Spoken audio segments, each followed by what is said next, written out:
di video kali ini, seandainya kita semua sepakat dan berani melakukan hal ini, kita jamin 1 tahun atau 2 tahun ke depan aplikasi pinjol ilegal ini akan bangkrut, tutup.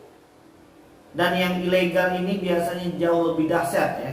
Dahsyat untuk mempermalukan orang, mengancam, mengintimidasi dan meneror. Walaupun hari ini yang legal sekalipun kerjanya dan cara mainnya hampir gak jauh beda. Dan hari ini yang ilegal, yang hari ini mungkin sudah terjebak di banyak aplikasi, jangan panik. Jadi hari ini untuk kawan-kawan yang merasa diancam ya, diintimidasi, yang takut dipermalukan, yang mungkin hari ini masih berpikir ini itu segala macam, stop. Hari ini kita pengen buka lagi ya lembaran baru, dan kita tidak mau terjebak terlalu lama dalam masalah yang sebenarnya tidak seberapa. Masalah aplikasi pinjaman uang online ini kecil. Utang kalian yang hari ini sedang banyak-banyaknya itu kecil, ketika nanti kita bisa menyelesaikannya dengan cara-cara yang baik. Ketika mereka melakukan penagihan pertama sekali, angkat dan jelaskan keadaan sosial perekonomian kita hari ini, dan nyatakan kita belum sanggup melakukan pembayaran. Dan sudah pasti mereka akan marah, mencaci maki, menghina dan mengintimidasi. Memang cara kerja mereka seperti itu. Jadi apa yang harus kita pikirkan lagi? Kita sudah tahu cara kerja mereka, tim penagihan mereka, debt collector mereka itu memang kerjanya seperti itu. Jadi mereka itu sama-sama seperti kita, yang mungkin hari ini bekerja di kantor, di perusahaan dan lain sebagainya. Tugas kita itu, kewajiban kita itu, ya kalau seandainya kita karyawan pabrik, ya mungkin harus bekerja sebagaimana SOP yang ada di pabrik itu. Ya mereka itu juga seperti itu. Mereka itu juga punya SOP. Cara penagihan, cara main yang ilegal itu seperti itu. Lakukanlah cara-cara yang mungkin elegan, yaitu tetaplah mengkonfirmasi kepada kawan-kawan yang hari ini sedang menjadi ikutan kena imbas ya dari ulah kita yang mungkin minjol di ilegal. Bahkan hari ini banyak teman-teman itu yang ujung-ujungnya jadi berantem, jadi nggak enakan karena mereka itu terkena imbas. Dan debt kolektornya itu memang kurang ajar. Mereka mengadu domba kita dengan keluarga, sahabat dan teman kerja yang mengatakan bahwasannya mereka itu kita cantumkan sebagai kontak darurat. Gak apa-apa, rendahkan hati kita dan memohon maaflah kepada mereka. Walaupun sebenarnya kita tidak mencantumkan nomor mereka sebagai kontak darurat. Dengan kita memohon maaf, maka jalinan silaturahmi itu akan terhubung kembali.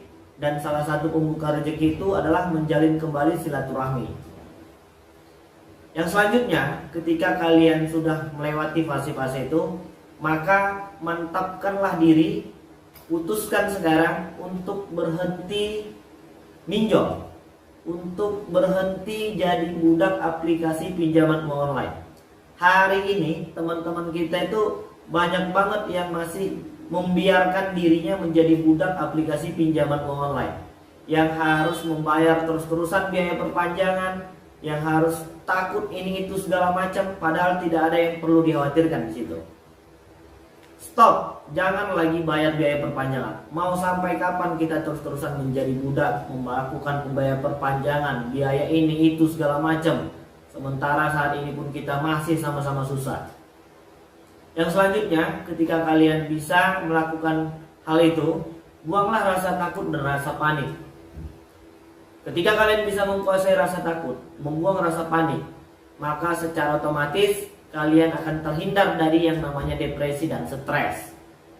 Ketika kalian tidak depresi, tidak stres, maka pemikiran-pemikiran jernih akan terlahir dari kehidupan yang sekarang kita jalani.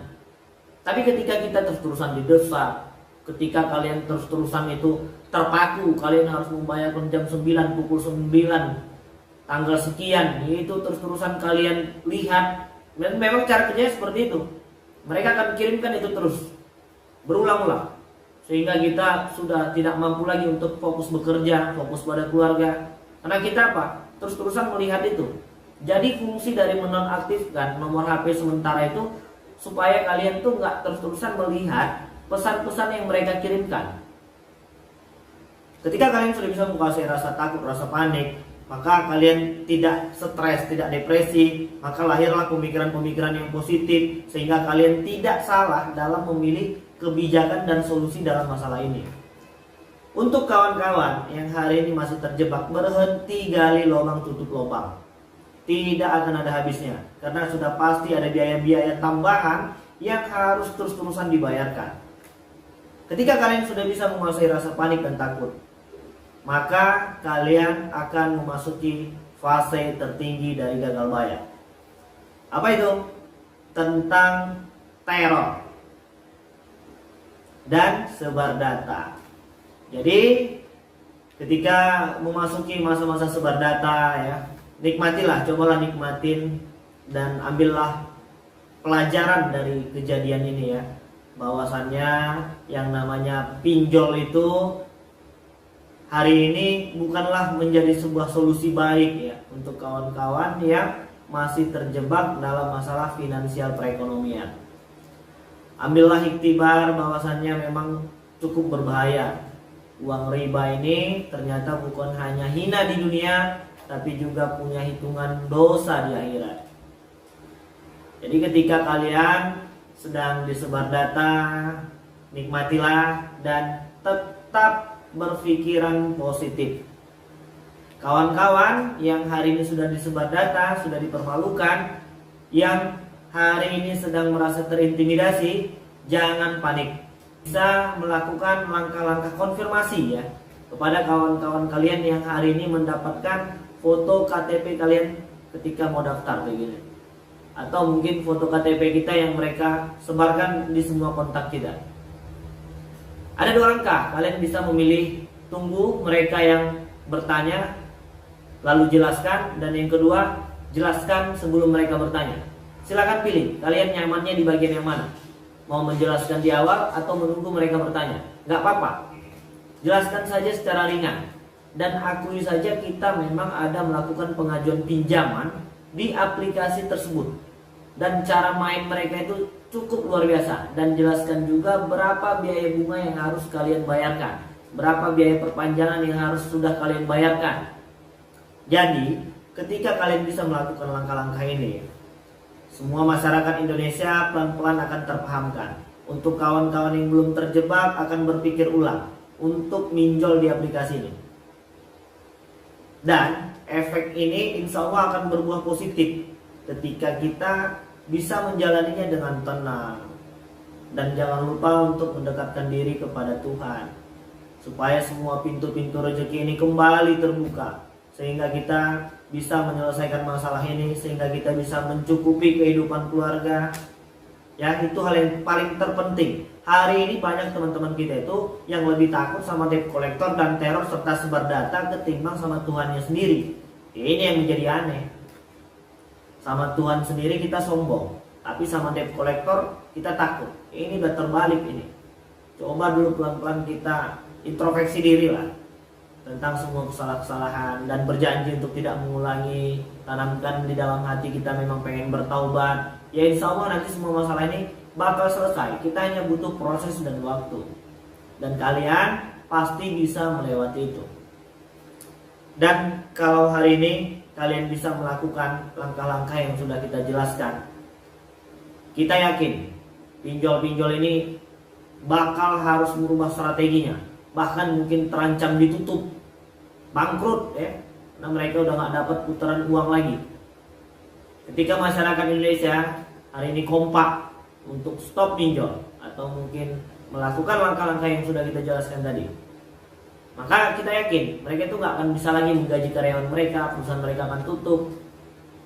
Ya kan, secara otomatis mereka udah gak punya uang lagi nih buat ngasih pinjaman ke yang lain. Dan ketika sebenarnya begini ya, kalau seandainya kita coba pikir-pikirkan lagi, sebenarnya yang harus khawatir itu mereka, pinjolnya, debt collectornya, bukan kita. Karena mereka itu yang sudah memberikan uangnya kepada kita. Tapi hari ini situasi dan realitanya terbalik. malah kawan-kawan yang ketakutan. Coba kalau seandainya berapa ribu orang hari ini, ratusan ribu, puluhan ribu mungkin yang sudah gagal bayar. Sudah berapa miliar, triliun mungkin yang sudah tidak lagi berputar ketika kalian gagal bayar. Yang seharusnya khawatir itu yang punya uang, aplikasinya. Karena ketika kita tidak mengembalikan uangnya, akan terjadi kerugian di perusahaan mereka. Itu satu. Yang seharusnya khawatir itu adalah debt collector lapangannya. Ketika kita tidak lagi membayarkan hutang, maka debt collector tidak akan memenuhi target-target dan bonus-bonus yang akan mereka dapatkan. Ya kan? Makanya mereka itu melakukan segala cara agar kita tuh bisa bayar. Mereka dapat bonus, perusahaannya dapat profit, yang jadi tumbal masyarakat. Coba itu kita pikirkan. Dan seandainya kita bisa lebih tegas menanamkan dalam hati kita memang mau keluar dari zona riba ini. Yang seharusnya khawatir itu mereka, bukan kita. Karena uang mereka yang sudah masuk ke kita. Ya kan? Makanya kita harus paham cara kerja main mereka itu memang seperti itu. Jadi nggak perlu lagi khawatir. Oke, jadi mungkin itu dulu ya. Mudah-mudahan video ini bermanfaat. Dan untuk kawan-kawan yang masih terjebak, ya tetap semangat. Hilangkan rasa takut dan panik. Berkerjalah seperti biasa, berkumpullah bersama keluarga, dan tanamkan di dalam hati kita pengen keluar dari semua masalah hari ini. Oke, jadi begitu dulu. Assalamualaikum warahmatullahi wabarakatuh.